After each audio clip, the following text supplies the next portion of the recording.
Assalamu alaikum, урматтуу YouTube каналыбыздын көрүүчүлөрү, баарыңыздар амансыздарбы? Бүгүн өзгөчө темага токтолдук. Видео, мындай жатканда социалдык тармактарда ушундай аудио видеолор аябай тарап жатат. Көчөдөн тамак жебегиле жана ошондой эле шашлыктардан жебегиле, анан самса жебегиле деп катуу эскертүүлөр тарап жатат. Нарында малдардан сибирский язва аныкталып, ошол өлгөн малдардын этин таратып салган экен ошол жерде.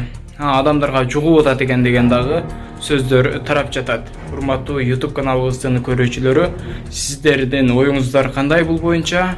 Сиздердин дагы оюңуздарды билейин дегем. Бирок биздин оюбуз боюнча мындай нерсе тез эле көтөрүлүш керек болчу.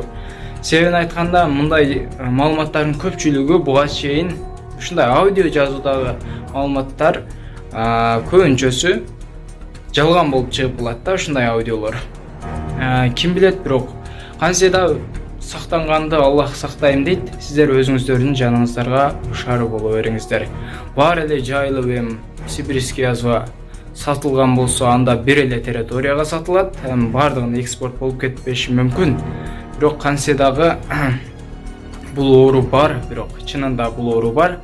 Малдан, эгерде мал ооруган болсо, чындап эле аны сатышкан болсо, сөзсүз түрдө бул оору чейки бышкан болсо анда жугат. Эгерде жакшы курулуп бышкан болсо, анда эч нерсе болбойт. Кабатыр болбоңуздар. Мына аудиону сиздер да угуп көрсөңүздөр, өзүңүздөр дагы ойлонуп, комментарийге жазып, пикир калтырып коюңуздар. Жана ушул маселени биз дагы тыкыр иликтегенге аракет кылабыз.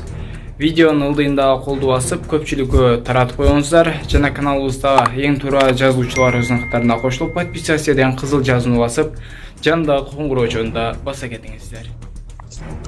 Ассаламу алейкум. Достор, кандайсыңар? Жигиттер. Бала чага тынчпы, барыңар жакшы жүрөсүңөрбү? Менде азыр бир нарындан бир клиенттер болду, өздөрү шаарда турат экен.